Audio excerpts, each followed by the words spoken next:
Sing, fellas. I am happy to join with you today in what will go down in history as the greatest demonstration for freedom in the history of our nation.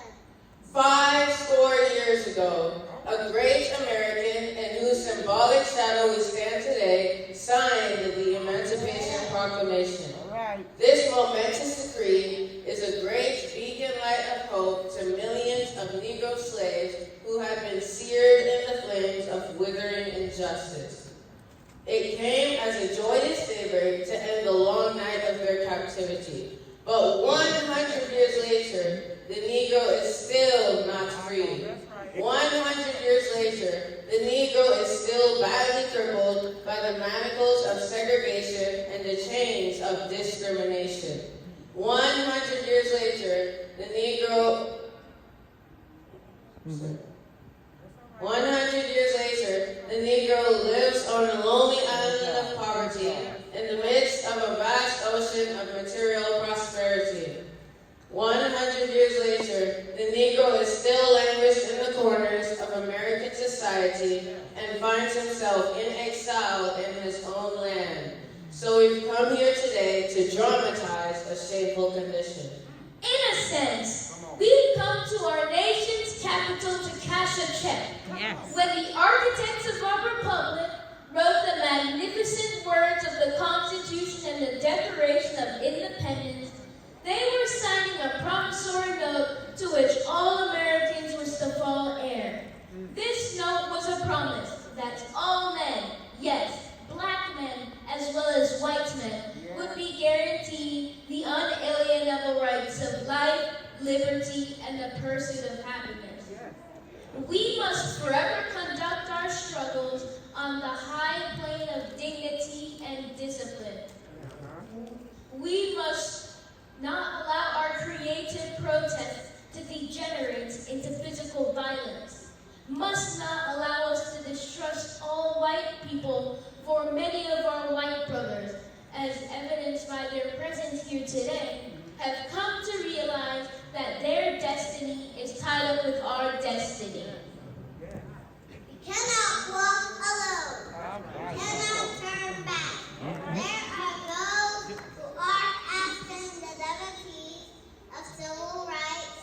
When will you be satisfied? We can never be satisfied as long as the Negro is the victim of the unspeakable horrors of police brutality. We can never be satisfied as long as our bodies, heavy with the fatigue of travel, cannot gain lodging in the motels of the highways and the hotels of the cities. We cannot be satisfied as long as the Negro's basic mobility is from a smaller ghetto to a larger one. We cannot be satisfied as long as our children are stripped of their selfhood and robbed of their dignity by signs stating "for whites only."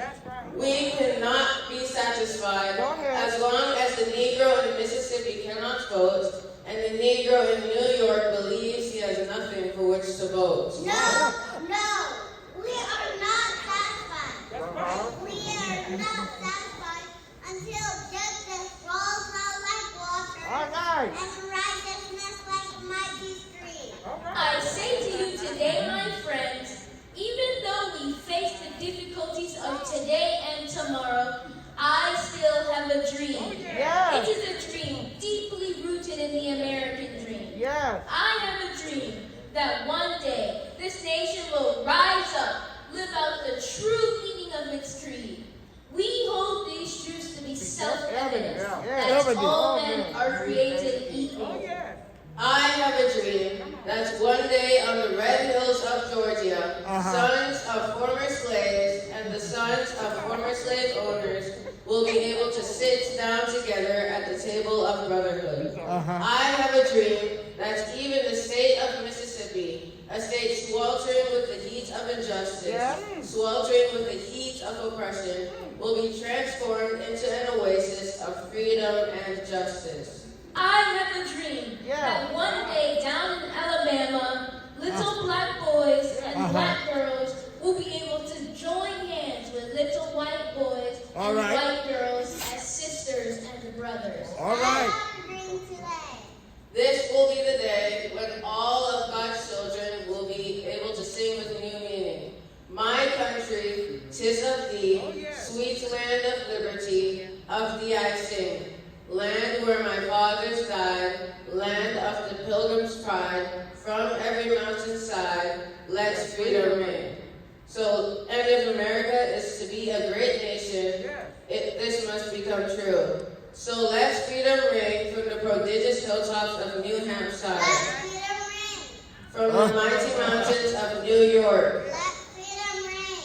from the heightening Alleghenies of Pennsylvania, Let freedom ring. from the snow-capped Rockies of Colorado, Let freedom ring. from the curvaceous slopes of California. But not only that, let freedom ring from Stone Mountain of Georgia, Let freedom ring. from Lookout Mountain of Tennessee, Let freedom ring. Go ahead. Go ahead, baby. All right. Go ahead. Let freedom ring. Let freedom ring. Go from ahead. every hill and molehill of Mississippi, from every mountainside. Let freedom ring. But we allow freedom to ring, but we let it ring from every hamlet, from every state, and every city. We will be able to speed up that day when all of God's children, black men and white men, Jews and Gentiles. Protestants and Catholics, will be able to join hands and sing in the words of the old Negro spiritual.